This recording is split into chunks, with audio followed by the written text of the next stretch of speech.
Welcome to the City Council's October 20th Special City Council meeting. This is a hybrid meeting with City Council, city staff, and members of the public participating in City Council chambers in accordance with public health guidelines for in-person meetings and participating remotely to promote social distancing in this federal, state, and local emergency. Recording in progress.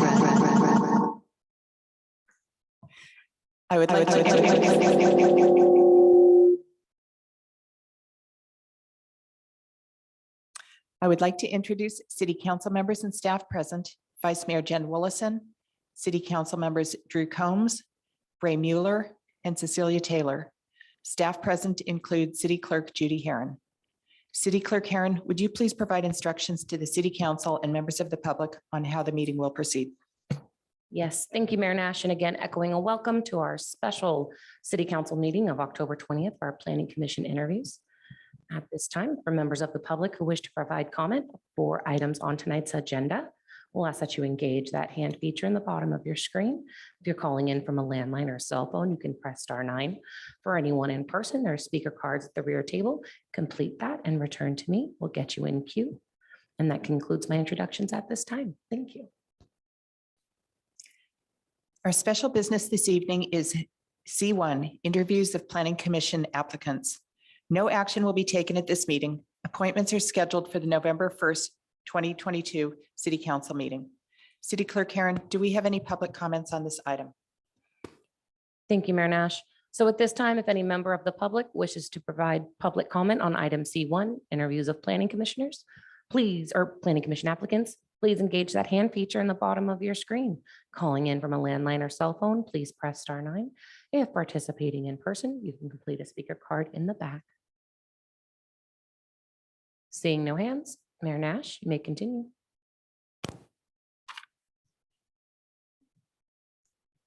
City Clerk Heron, would you please provide instructions on how the interviews will proceed? Yes, thank you, Mayor Nash. So at this time, I will be inviting our Planning Commission applicants up one at a time. For those participating virtually, I will promote you to panelists so you can engage your webcam and microphone. For those participating in person, I will ask that you have a seat at the table to my right. The City Council will then have an opportunity to interview each applicant.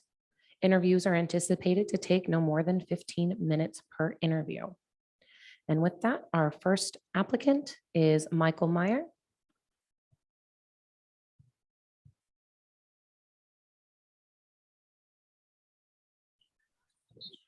All right, can you hear me? Yes, thank you. Good afternoon, Mike. Good evening. How are you, everybody? Very good. So we will be, welcome to the City Council Planning Commission interviews.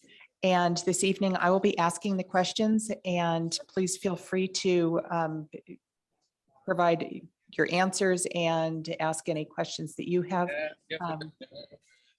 All of the council members are here participating and will also be adding to the discussion. And we have about 15 minutes per candidate. Okay. Excellent. So the first question is, please describe why you want to serve on the Planning Commission and what you hope to accomplish as a member. Okay, great question. Thank you. So in anticipation of this, I got on a plane and I flew to New York, and I'm standing on the High Line right now because this is where density planning has been pretty much done the best in North America. And what I'd really like to be able to do is serve on the Planning Commission as a homeowner who is not a protectionist about R1 zoning, and look to do what we can do to bring densification to our entire city and the entire peninsula and the entire state. This is nearly going to be the new focus of my life, is to figure out how can we do density planning better for the trials and tribulations of all the issues of climate change and housing that we have. And that's what I would hope to accomplish from the Planning Commission in Menlo Park. Thank you. What major issues do you foresee the Planning Commission dealing with, and what would the Commission's role be in dealing with these issues? I think the major problem we have facing us is a shortage of housing. and a shortage of housing in essentially a post-World War II manufactured kind of protectionist view of housing. And that what we have to do is we have to get rid of the fact that all we do is do suburban sprawl. And we need to get density happening at a rapid pace. So that I believe the only thing that we can do in order to increase the affordability and the availability of housing is to just keep building housing. And as a planning commissioner, I would hope to be able to help spur that on every kind of project, as well as be evangelical about the cause. Thank you. And what is your understanding of the general plan and zoning and what it seeks to accomplish? Exactly that, in that it lays out how it is that we're supposed to keep our city moving and growing and fitting in with the rest of the county and the state. And I think really that's where we've been bogged down, not just in Menlo Park, but as an entire state. And you could even extrapolate that into North America. Is problematic with with how we've done zoning for the last 50 years. And I think that there's a lot of momentum coming from the state legislature, coming from our governor, coming from all aspects of California that are pushing us in the direction of getting us to a place where we can make ourselves not 49th in per capita housing in the country, and to deal with that. I'd like to now open it up to other council members for any questions.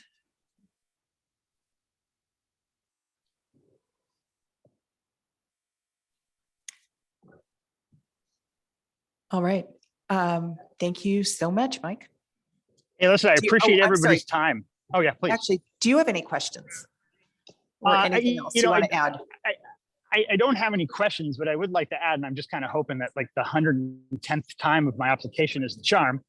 We'll see. And listen, I understand everybody has lots of competing interests, and this is a very, very, very big job. I think it can't be understated the importance of not only commissions in our local government, but in our city council to be able to make decisions, and having advisory bodies that are aligned with what the state's goals are and the country's goals are and the world's goals are.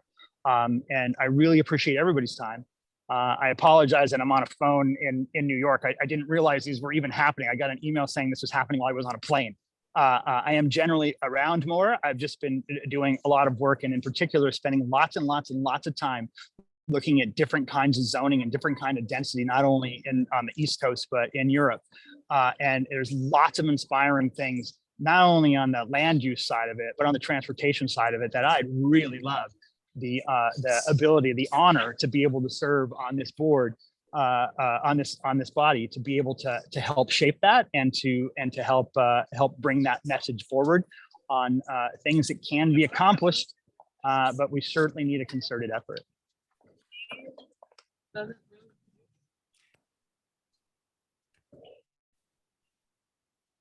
Let me ask you one additional question. That's how would Yes, you ma'am. intend to balance the interest of project applicants and other members of the community?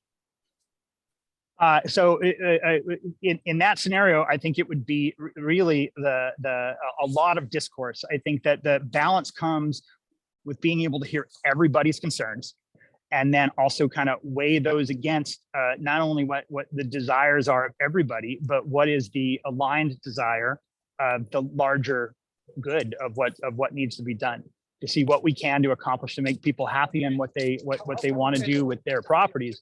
But at the same time, try to have projects move the direction that, like, the frankness is we don't really have a choice. We have to have density or we don't have housing, and our economy is suffering, and people are suffering, and housing is suffering. So it's a balancing act to try to give people what it is they're asking for, as well as what is necessary as we go forward. And hopefully that answers your question. Thank you. Any other questions or? All right. Thank you so much. Have a wonderful time. Thanks for your in New York. time. Thanks for your time, everybody. Have a good night. Thank you. Thank you, Michael. Bye-bye. All right, so our next applicant I do see in our attendee queue, and I will be promoting, is Jennifer Schindler.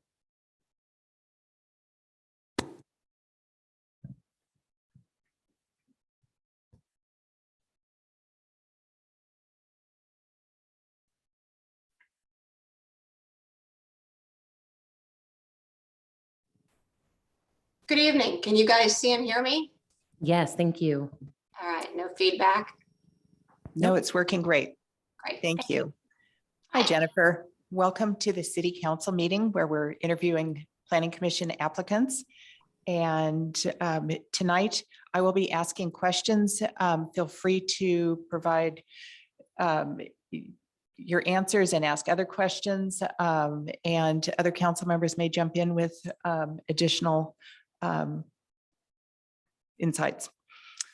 So the first question is, describe why you want to serve on the Planning Commission and what you hope to accomplish as a member. Great. Thank you, Mayor Nash, Vice Mayor Willison, council members. I am honored and excited to be here tonight. This is my first role, potential role as a public official. Although I have lived on Oak Avenue in what is now District 5 since 2004 with my husband, Nat, my son, Devin, and my daughter, Allison. This has been a spectacular place to raise them. And I am very excited and looking forward for ways to get more involved in my local community since my retirement from my career in technology a year ago. My answer to why I want to be on the Planning Commission, I guess I can sort of do that in two parts. On the more micro or personal level, as I mentioned, I really am looking for ways to give back to my community at the most local level. Planning is really a perfect fit for me, both because I find it fascinating, but also because based on my understanding, it makes great use of skills that I've already cultivated in my career and in my initial community involvement.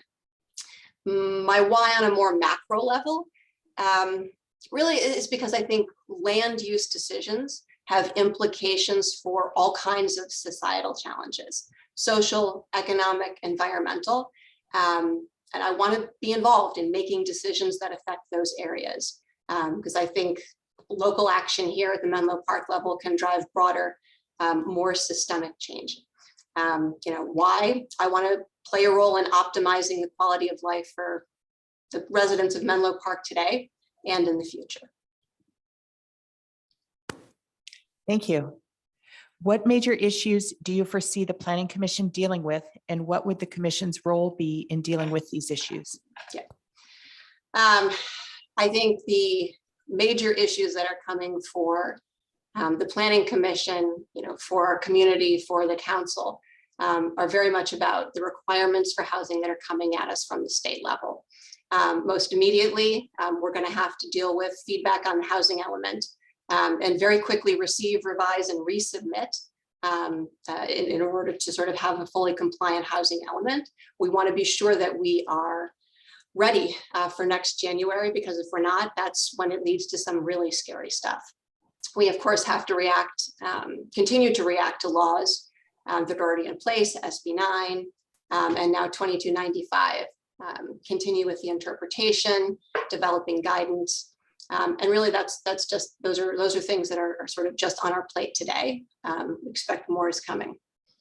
Other big issues that planning will have to deal with in its advisory role to the council. The council also will be dealing with these things, of course. There are so many big developments on our plate here in the city. It's going to be a challenge to keep things moving forward with the resources that we have. And so many of these big developments are multi-use, which is really just going to require a little bit of a different approach to engaging with the applications that come to the Planning Commission. It's going to probably require different criteria for decision making. And I'm excited to be part of the precedent setting there. One of the things that was really a recurring theme in my career, most recently, the 18 years that I was at Google, was complicated decision making. That is definitely something that sort of, I think is a skill set that I uniquely bring to the role of the commission here. Thank you. What is your understanding of the general plan and zoning and what it seeks to accomplish? So the general plan really is the city's long-range guide to our land use and our infrastructure. I think we named our last one Connect Menlo. There's a very important chapter in that plan, the housing element. The housing element, which we are in the process of updating, as this group knows very well, and as I was referencing earlier, is critical for setting our vision for how we think housing is going to need to be adapted, identifying opportunity sites, figuring out how to encourage development of that housing. Obviously, zoning is a critical component of the element, and the element is a critical component of the general plan. Thank you very much. How do you intend to balance the interests of project applicants and other members of the community? Hopefully, very thoughtfully and intentionally. I think I've been watching a lot of the Planning Commission meetings for the last sort of 3 months-ish worth of meetings. And it's given me appreciation for how each application is unique, and that the balancing the requests of those applicants and the affected members of the community differs just based on what type of application or discussion we're talking about, what kind of decision making. I think the important thing is that commissioners are focused on being fair and being consistent, making sure that we are consistent across applicants, across locations, that we're consistent with the principles in the general plan, that we're consistent with past decisions. I think in doing that balance between applicants and members of the community, there's the usual cost benefit considerations, thinking about short-term and long-term costs, thinking about short-term and long-term benefits. Of course, that really relies heavily on input from experts, including our own planning division staff. So really requiring a lot of that balance you were asking about will require leaning heavily on a close collaborative relationship with staff. And then just the final thought, like applicants, of course, have to be there in front of the Planning Commission, but members of the community who are impacted by a given decision, by a given application, they might not have to be there. They might not even necessarily be aware of the questions being asked or have the full context for assessing how it might impact them. So again, I'll use that word intentional again. I think we have to be very intentional in seeking out community perspectives. This is one of the things that I've also experienced in my work on Measure V. I've been a member of the organizing committee of the No on Measure V Commission, and I think this sort of gets into the perspective, gets to my point about thinking about community perspectives. You really have to be able to look very openly, thoughtfully, again, intentionally, I'll use that word, to understand the perspectives of how any of the Planning Commission decisions would be made. In the case of Measure V, I've really personally experienced the need for our whole community to have a greater awareness and understanding of the nuances of how Menlo Park approaches planning, so that they can be more active and they can participate and feel more comfortable with it. I know that there are limited resources for doing things like community outlook and community outreach and education. But I do think that's something I would hope to be involved in as a commissioner, working with staff, working with the council to see what it is that we could do to raise awareness, increase participation from the community in all aspects of planning. Thank you. Do you have questions from us, or do you have additional information that you would like to share? Perhaps it's more personal. I have personal experience just on my own as a homeowner working with the planning process. I actually happen to have two, and I guess this is almost just a bit of a disclosure. I have 2 permits open. I've had the pleasure of working with the team on an ADU conversion. And I am in the process of working through just a basic building permit to do a remodel. And while my background is not formally architectural or sort of engineering, physical engineering, it's been fun in a really weird sort of way. I've enjoyed digging through the plans, and I think just the discussions of the submittal process, the iteration process, working with some of the planners as I've had to. I've worked, rather than relying on my engineer, my architect to do it, I've done it myself. I have just personal experience with the process and have enjoyed it and sort of gotten familiar with terms like,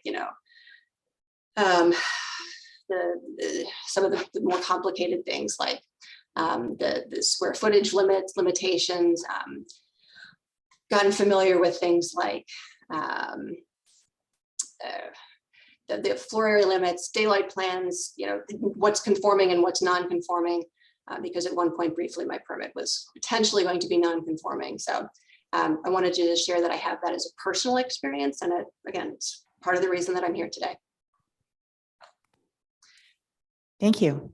Any other questions from any other council members?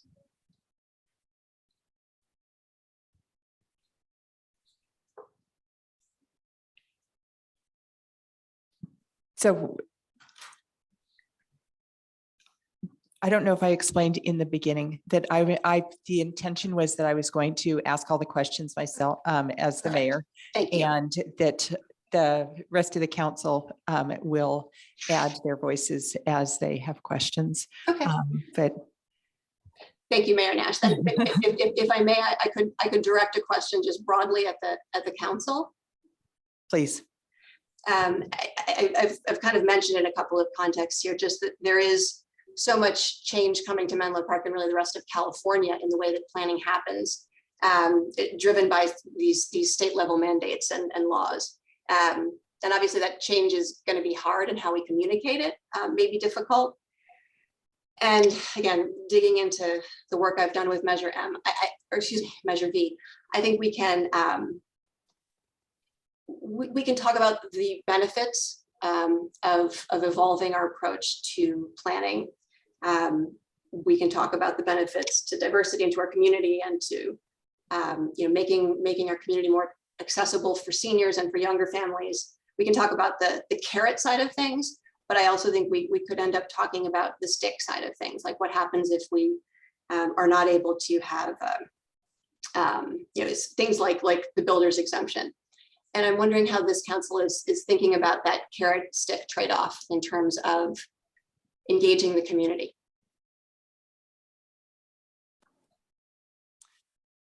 That is an excellent question.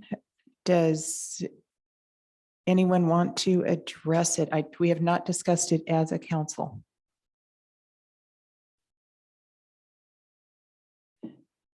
Councilmember Combs. Yeah, please grant me some grace in trying to answer it. I think the idea is where that stick comes in. Like the council, as you're aware, is not actually a developer. So we don't actually produce any housing units. I know in some other cities it's different, and they do. Our lever is zoning. And so the extent to which, state mandates are goals related to zoning, then I think, we have an obligation to try to meet them in a good faith way.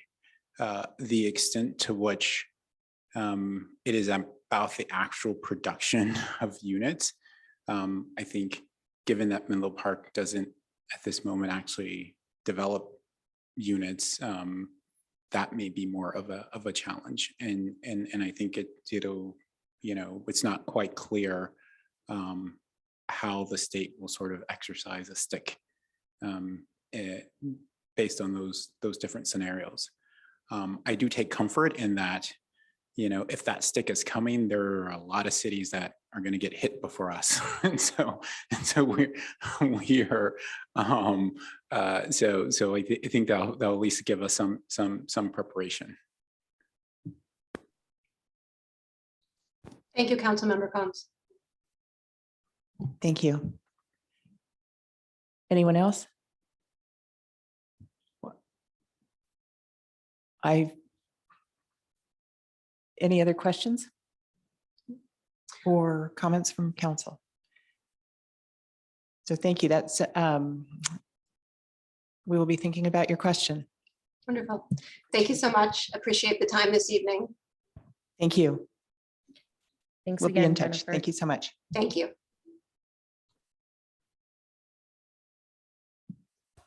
Great. So our next applicant is going to be in person, and this is Andrew Eric.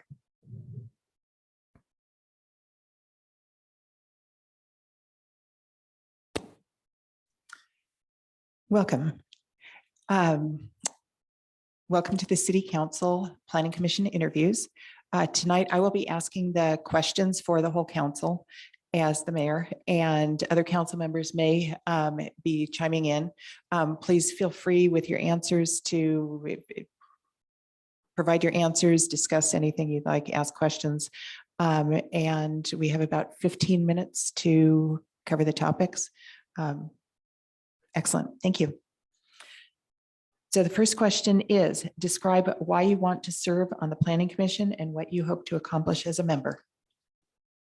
Yeah, well, I think there's thinking about goals for the city and then my own personal reasons. I think in terms of goals for the city and thinking at that level, I think this is an exciting time to be involved in this, in planning in Menlo Park. The previous applicant was talking about state legislation. I think that's both exciting and also potentially challenging in terms of the way that the city operates. We're entering a new housing element that's going to provide some challenges as well. So I've lived here for 6 years. I have 2 children aged 3 and 1. I plan to live here for a lot longer. And I'm interested in getting involved in thinking about not only what the next housing element looks like, but the ones after that and the ones after that. I love living here and also realize that the city needs to evolve and change, and these things are going to push us in that direction. So that's sort of my motivation at a citywide level. At a personal level, I worked in the city manager's office for the city of San Jose and got my master's degree in urban planning. So these issues are near and dear to my heart. And I love thinking about them at a policy level, but as my time as a city staff member taught me that the minutia matters as well. And like policy is important and that's your job. But figuring out how to put policy into action requires a lot of work by a lot of people. And that's both personally motivating to me and also I think just really important for any city that's trying to accomplish its goals. Thank you. What major issues do you foresee the Planning Commission dealing with, and what would the commission's role be in dealing with these issues? Yeah, well, I think certainly the new housing element is going to be one. And I know in large part, thanks to your leadership, the city outperformed in terms of the last housing element on an overall basis, but I think we didn't meet some of the goals or didn't meet as many of the goals in terms of missing middle housing and affordable housing. And so I foresee that there'll be significant challenges in terms of how we do that while also respecting and maintaining what is special and held dear by Menlo Park residents. I think to a large extent, those are policy issues.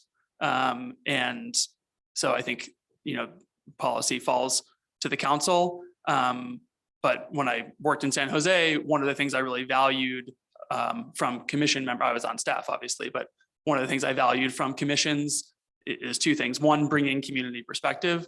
And then also when commission members would say, hey, the policy says this, or or the zoning code says this, but I don't know if that's exactly in line sorry, not the policy's not in line. This particular issue is coming up and the way that's interacting with policy is maybe not in line with the intent that I saw the city council had. And so providing you that feedback or providing staff that feedback, I think is a valuable role that the commission can play. And since a lot of these changes are coming, policy can't do everything.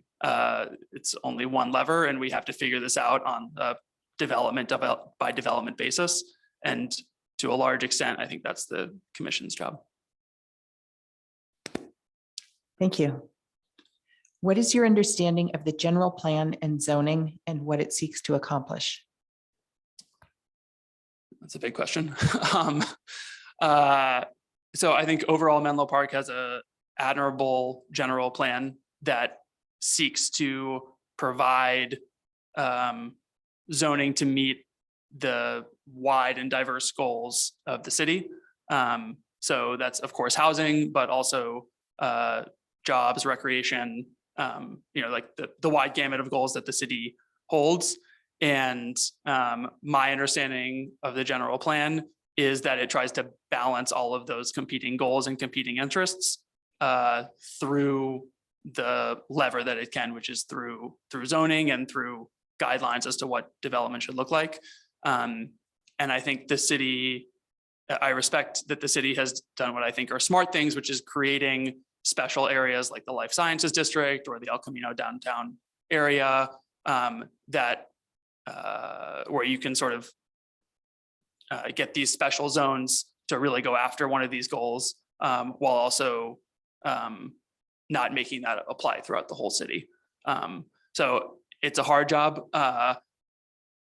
From a urban planning nerd perspective, sometimes I wish there were fewer types of zoning and that it was a little bit simpler for so that developers and the city could navigate it a little bit quicker. But I also understand that there are a lot of competing interests and a lot of ways that you're trying to balance a lot of those competing interests and competing goals within the context of a zoning plan. Thank you. How do you intend to balance the interests of project applicants and other members of the community? I think first and foremost by asking a lot of good questions. I try and first seek to understand, but I also think,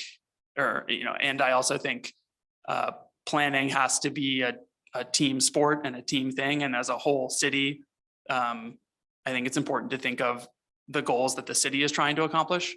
And certainly that's hard because individual applicants or the neighbors of individual applicants will have obviously very strong feelings about what goes on in their neighborhood or their micro neighborhood. And those are important to take into account. It's important to try and be neighborly and find common ground and not be disrespectful of those.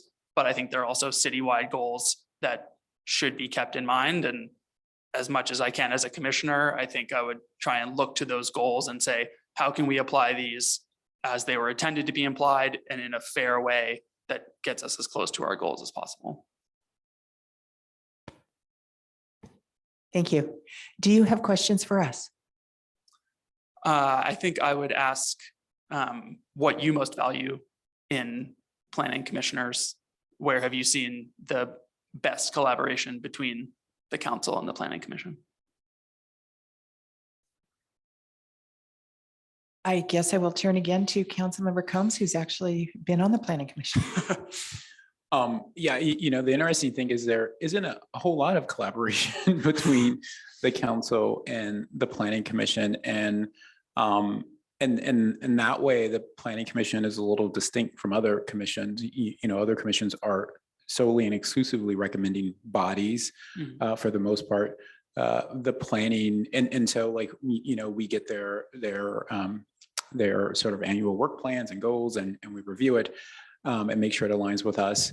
The planning commission has a set amount of things that they must do, like reviewing use permits. And so it is really interesting because when there are these larger sort of planning development issues that come into play, there's lots of interest in the planning commission. But it really is a sort of a meat and potatoes type assignment where you're looking at use permits. And certainly some of them are very impactful and very large, but a lot of them are ADUs, are I want to add on a third bedroom, or I want to sort of add a second story. And so I think for me, I want something who is is still going to be engaged at that level, like, right? Who's still going to be, interested in, like, whatever is like the Sunday before the meeting, going across town and having your plans and looking at like exactly how this, garage is going to be converted or whatever the plan is. And so for me, that's more than anything, someone who is really, going to be interested in the high dollar value stuff, but also still engaged for the one-off use permits, because, as, I don't know if you've gone through the process, but it may be like small in the Menlo Park scheme of things, but your use permit is everything to you. Yeah. Like, right, as someone who himself has a permit process open now, Yeah. if you put a lot of time and work and effort, and it's a big day when you have to come to the planning commission. And for me, it's important that a planning commissioner understands that and respects that, and that it's not just, Serato or Facebook or whatever like that, but that family that, is expanding and wants to add a third bedroom, that it's just as important as anything that you're going to get from Stanford. Thank you. Vice Mayor Willison. Thank you. And building off Councilmember Combs, I think it is a big mix of kind of the one-off single-family homes, especially in some of that neighborhoods that have non-conforming lots and some of these larger projects. I do think that there's an opportunity for some more collaboration. I was thinking lately about conversations that have been happening kind of over and over and over again at the Planning Commission, where commissioners are starting to ask kind of the same questions, particularly examples I can think of are like parking requirements,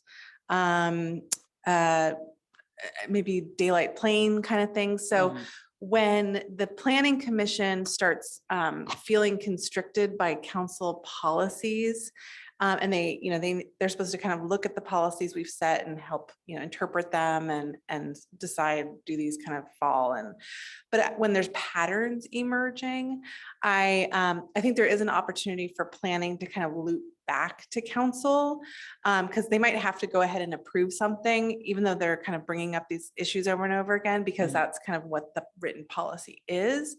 But I think while the Planning Commission has a full plate already, and usually the Planning Commission kind of doesn't have a work plan outside of the mandated projects they need to approve, I think it would be nice to kind of get more feedback as a council from the Planning Commission of some of these topics that percolate quite often. So I appreciate you asking the question. Thank you. Anyone else on council have anything else to add or any other questions? Do you have any additional information you would like to share with us, or anything else you would like to add? I appreciate both of those answers. I think they're spot on. To the minutia point, when I was interviewing for the city of San Jose, I had the choice of whether to work in the mayor's office or the city manager's office. And no offense to those in elected policymaking roles, but I chose the city manager's office because I sort of love the minutiae and love analyzing at that detailed level. So I appreciate your point there and understand that that's a big part of the Planning Commission job. Thank you all for your time. Thank you very much. Thank you, Andrew. So Mayor Nash, my recommendation right now would be to take a brief recess. We're running a bit ahead of schedule and our next applicant is on their way. That sounds good. Thank you.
All right, having our council back on our virtual and in-person days.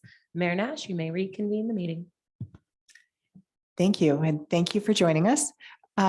We are today doing the Planning Commission interviews, as you know, and I will be asking the questions as mayor. These are questions that the whole council has looked at, and they may be adding to the question. Please feel free to respond, ask questions as you want. As you have, we'll have time at the very end also for any questions that you have and anything additional that you'd like to add. Great. Thanks. And Mayor Nash, if I don't believe I introduced our applicant. This is Ross Silverstein. Thank you. Thank you.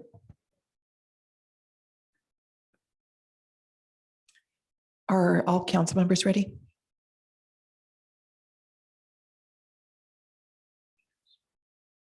Yes, very good.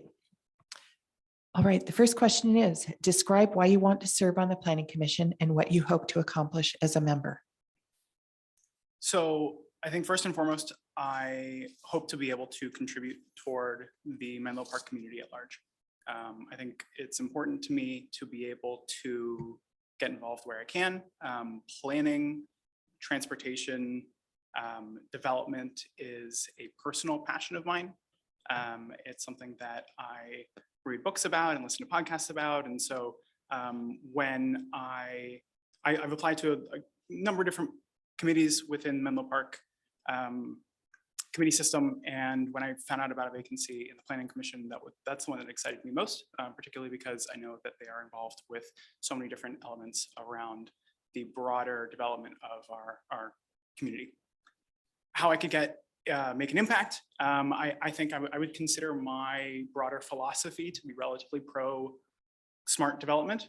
I think that to date, as has shown, we have a lack of housing development, and we've kind of stayed within the existing model for the last 50 or so years, where we need to catch up. So I think that with a couple new state bills and a lot of interest in increasing housing, in mixed use zoning, I think the next 5 to 10 years for Menlo Park is going to be really crucial at influencing how that actually comes to pass.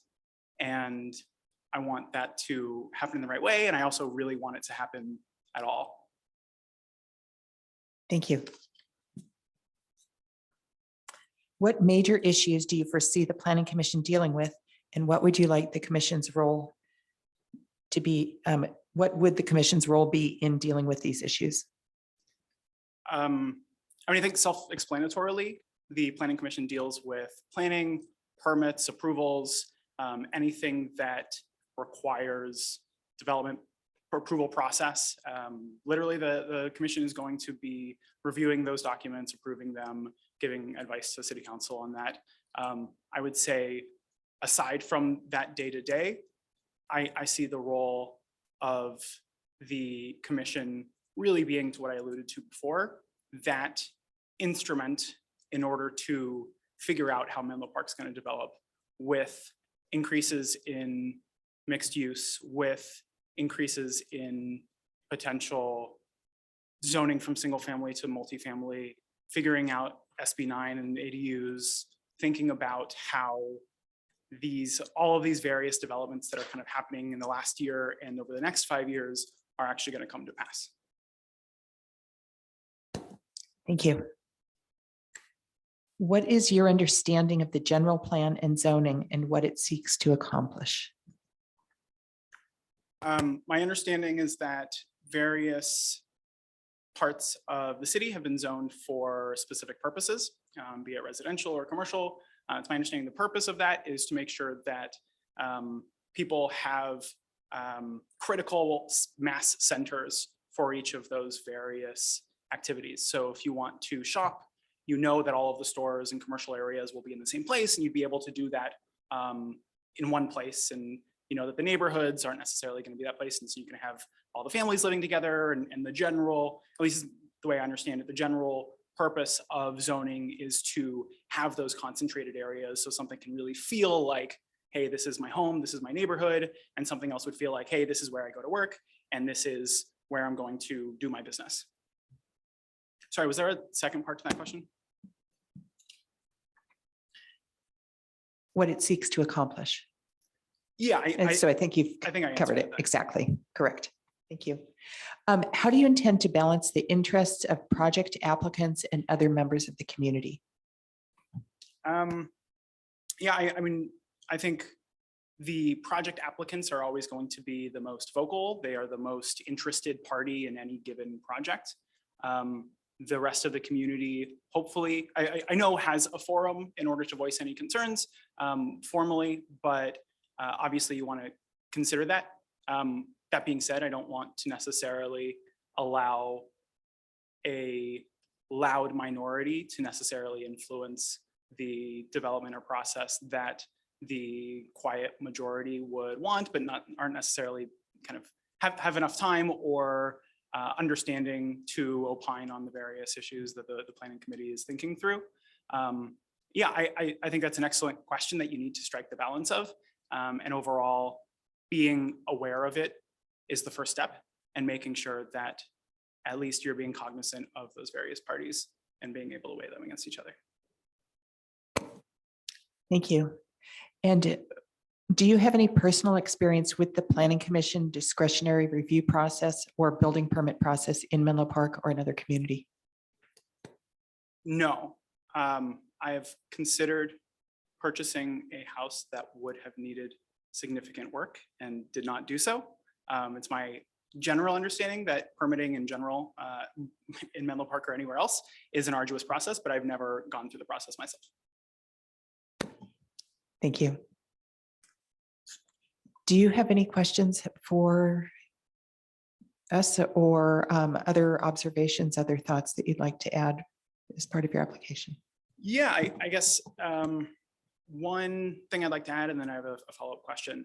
I kind of mentioned this at the beginning, but I really do hope to get involved as much as I can in Menlo Park. I've spent some time emailing various people around the city trying to think about where there's a lack of bike rack infrastructure and talk to individual people in the Parks and Rec department to think about various items. And so trying to meet the right people and just see where I can give various ideas. And so this opportunity is something that really excites me. A question I have is, it's my understanding, part of the Planning Commission's remit is to either work on special projects appointed by the city council and also advise the city council on specific items like zoning. How does that relationship work? Is it bi-directional? Are there brainstorming sessions? How is the actual relationship between the city council itself and then the, not necessarily planning commission, but any of those commissions? Councilmember Combs. Well, I'll tell you how it is now, and then the vice mayor will tell you how she wants it to be.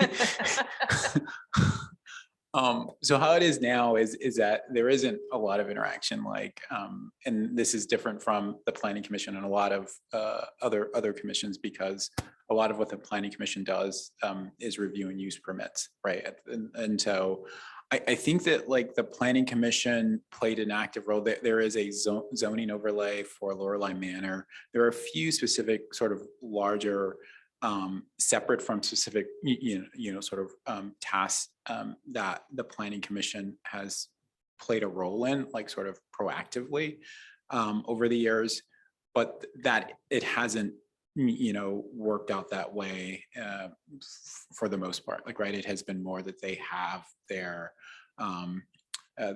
tasks that they need to do, which is reviewing use permits and then sometimes obviously weighing into larger zoning issues. But that's part one. Vice Mayor Willison. Thanks for the question. Probably when you were on your way over here, previous person asked a very similar question, which is how the Councilmember Combs knows my thoughts on this.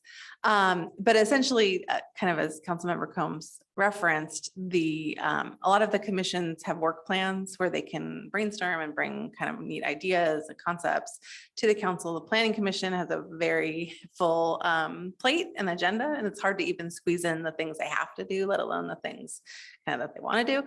Not that they don't want to do it, but one of the things I was saying that could be an opportunity that I've kind of observed in the past couple of years is there's some themes that I've noticed come up repeatedly at the Planning Commission where commissioners are either asking kind of the same questions of all or most of the applicants. This is sometimes related to larger development projects, but sometimes related to the single family home permits.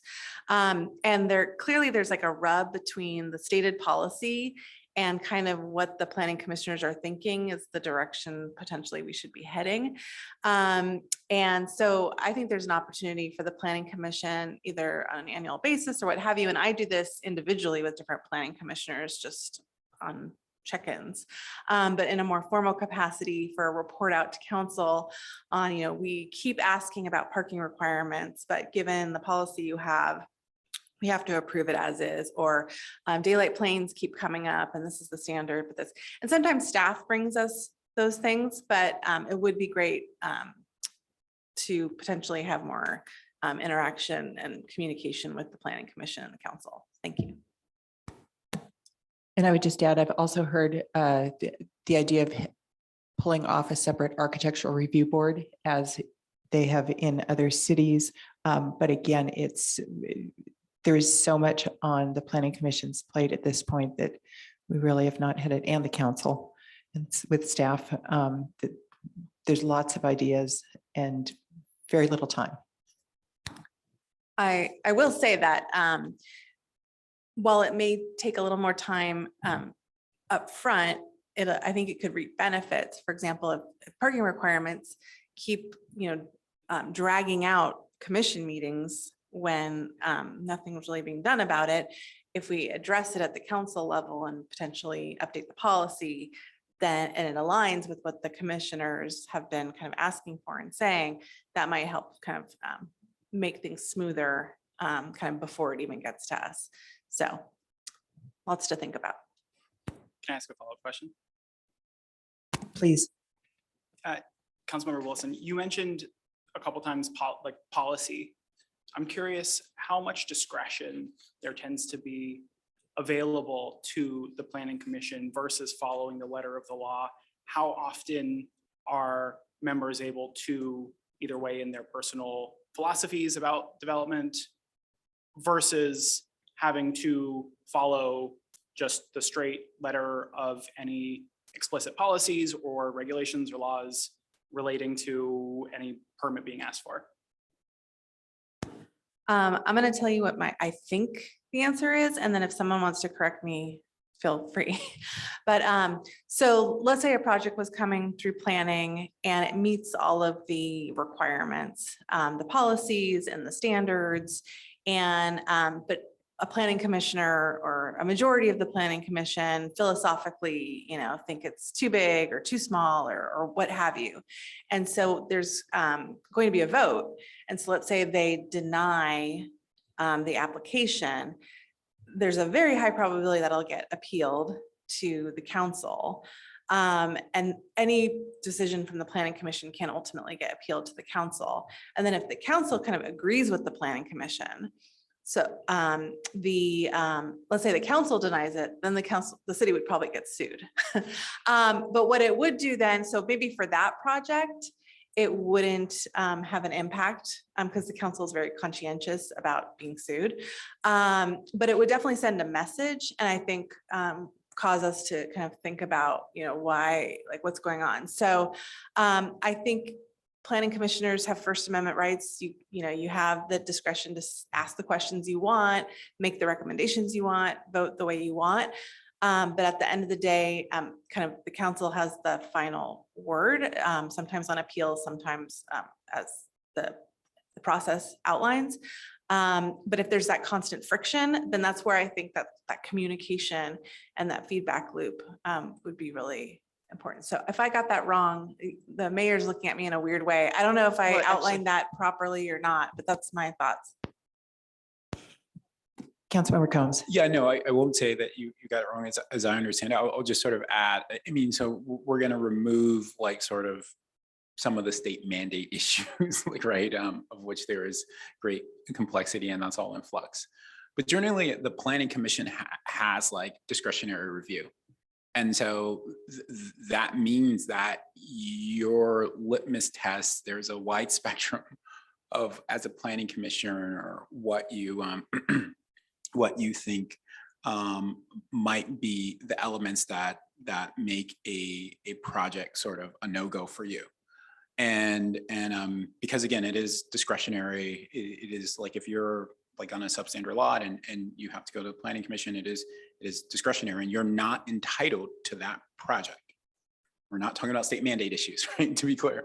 And so yeah, so like to the vice mayor's point, like you can like appeal, but if you're an applicant, you really want to do that deal there. You want that majority vote. And so you are incentivized to, like, if there are tweaks to your project that will get you the needed votes. And so maybe it is that, like, the window for a stairway landing that looks down onto your neighbor gets moved because there are maybe a couple of planning commissioners that have issue with that, then that happens. Now, that doesn't mean that like there is some sort of rule that says you're entitled to that window landing or you're not entitled to it. It is just that the rule is that you have to get 4 votes.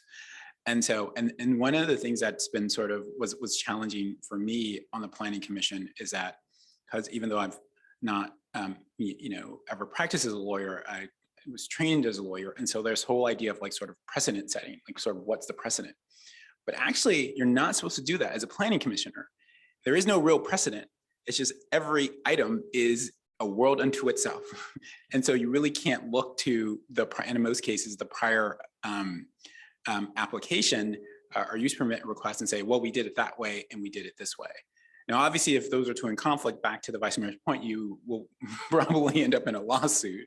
But also you want to sort of get your approval. And so if it means tweaks to your project, then generally, there are tweaks to the project. Again, it changes as you go to like larger projects. And again, this does not apply, I must caveat, to issues where there are state mandates. Yeah, and I think the council member Combs and I were thinking of 2 different like scale projects with our answers. But I think the ideal way it works is that the applicants can come earlier, especially with larger projects, or that they come to you to get that gut check. And then you do give them that feedback and then they go back and kind of make the adjustments to smoothen the process. That's when it works well. And I guess I would just add that there's a difference between personal opinions, community opinions, citywide opinions, and just sort of wearing these hats. And I often hear, or I do hear, planning commissioners stating their personal opinion and getting some information, but then may make a decision based on a broader perspective. Sure. I think that's all I have. Good questions. Thank you. Any more questions up here? All right. Thank you so much. Thank you. Thank you, Ross. All right. And our final candidate is Nicole Chisari. Nicole, I'll promote you now.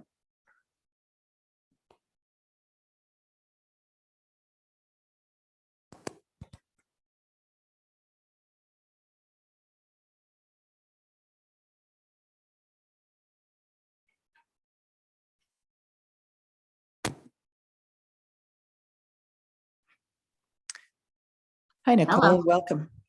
Welcome to the City Council discussion of interviews for Planning Commission.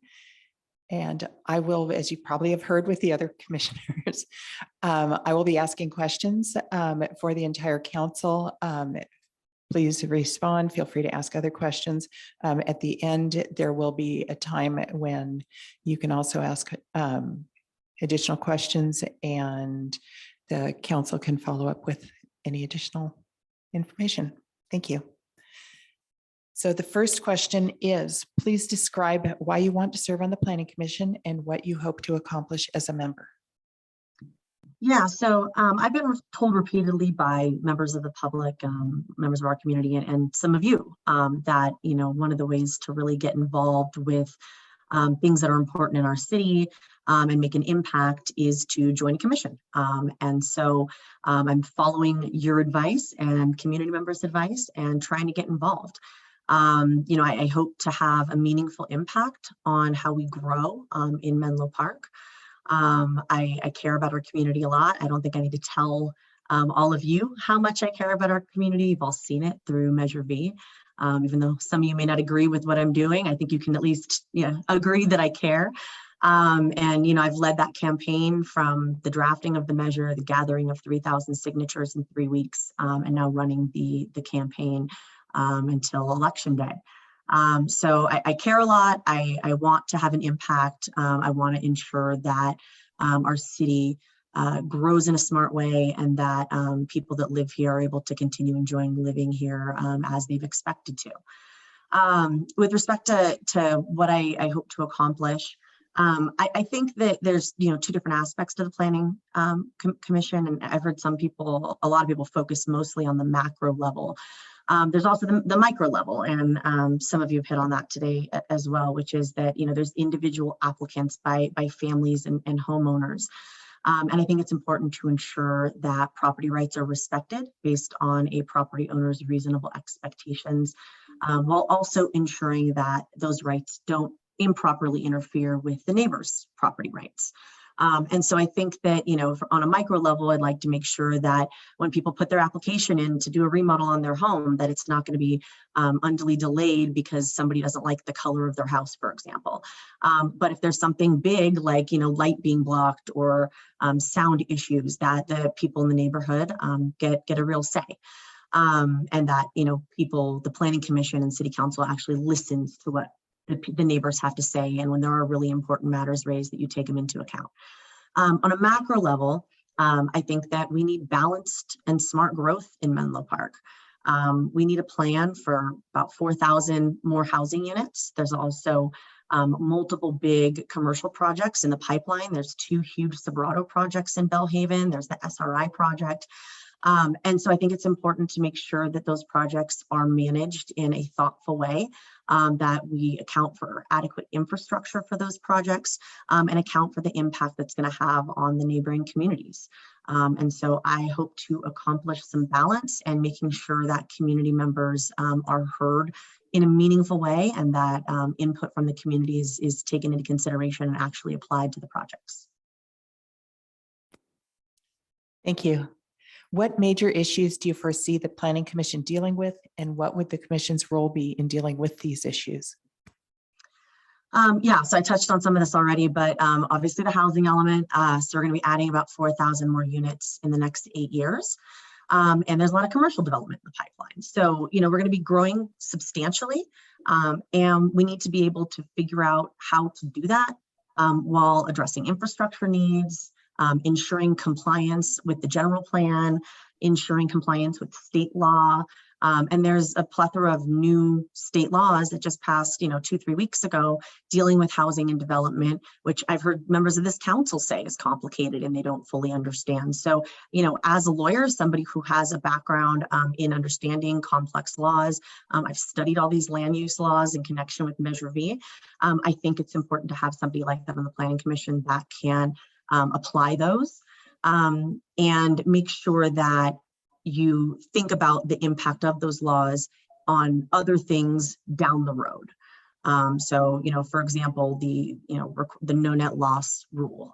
So if you're going to change a project, you need to make sure you're planning for different projects to make up that difference in the amount of units that you're losing. And another example is certain state laws that require ministerial reviews. I think if there's something like that would come into play, that the Planning Commission needs to understand that and think it through before anything changes that would then cause those laws to apply. And if a traffic study and an environmental impact report are something that's going to be skipped in a project, particularly in a neighborhood, I think that that's something that people need to know and have it happen on the front end rather than after it's too late. I think that would be, a lot of the issues that I think need to be dealt with, and, ways I think that the Planning Commission should deal with them. It's about balancing mandates against our general plan and balancing what homeowners want and property owners want and what the community wants. And I'd like to have a role in that. Thank you. What is your understanding of the general plan and zoning and what it seeks to accomplish? The general plan is a legal document. It's basically like the city's constitution for land use and development. And so, one of the things in the general plan, or that's part of the general plan, are zoning. And zoning organizes the city. It ensures order. But at bottom, zoning is law. It's a law to protect a community. It sets expectations when people decide where to buy their homes or where to rent their homes. It establishes property rights, and it gives Menlo Park residents confidence that the character of the area where they chose to live will, for the most part, remain that way, aside from exceptional circumstances. Part of the general plan is also ensuring community engagement, which I think could use improvement, and I'd like to, ensure that that's improved.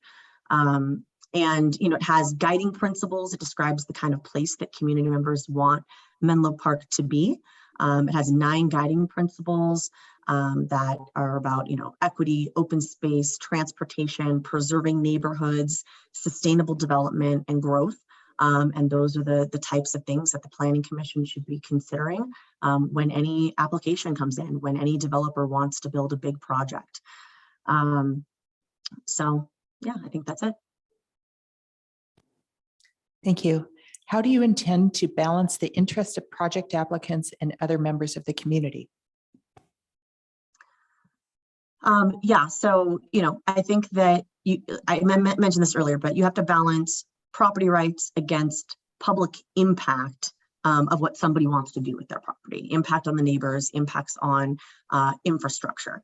And I think to do that, you need to understand exactly what each project is. We need to really kind of study the project, know what the goals are of the property owner, what they're seeking to accomplish, and then what the potential negative consequences could be from that project on the neighbors, the immediate neighbors, but also the community as a whole. And so I think it's important to listen to the property owner, hear what the property owner or the developer has to say, take that into consideration, and then also have meaningful community engagement. I think all pertinent facts need to be considered and disclosed to affected community members when a project is happening, and in a way that the message is actually going to be delivered or most likely to be delivered. So, I've learned through Measure V that sending out a mailer, people don't even know that they got it. They throw it in the garbage can. Knocking on doors and talking to people is much more effective. They get the message that way. And so, things like removing parking. I think that if you're going to remove parking outside somebody's home, you need to knock on their door. I think if you're going to change the zoning in somebody's neighborhood, you need to knock on their door. And I think if infrastructure is going to be drastically changed, like there's a water or sewer limitation, you need to knock on doors. And so, you've all seen, I'm very capable of huge community engagement and impact. I've brought governance concerns to the forefront, educating thousands of Menlo Park residents about how planning and zoning works in the city. And I think I can help ensure that there's more community engagement in projects going forward. Thank you. Do you have any personal experience with the Planning Commission discretionary review process or building permit process in Menlo Park or another community? Yeah, I do. So I submit an application for a permit to remodel our home in Menlo Park. I don't even know, it's probably 2011, 2012. Oh, you know what? Actually, it was right before COVID hit. I'm having my years off. We added a second story and I went through the planning process and had a hearing.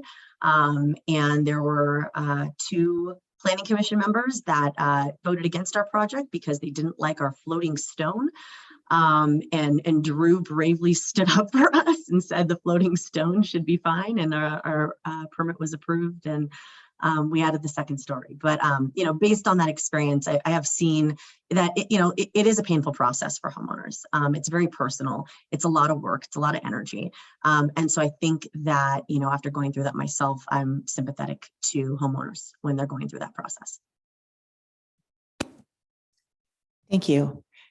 Is there anything that you would like to ask the council, or any council members have questions at this point? Or anything else you'd like to add as part of your application? No, I don't have anything else. All right. Thank you so much for coming. We appreciate it very much. Thank you. Thanks. Thank you, Nicole.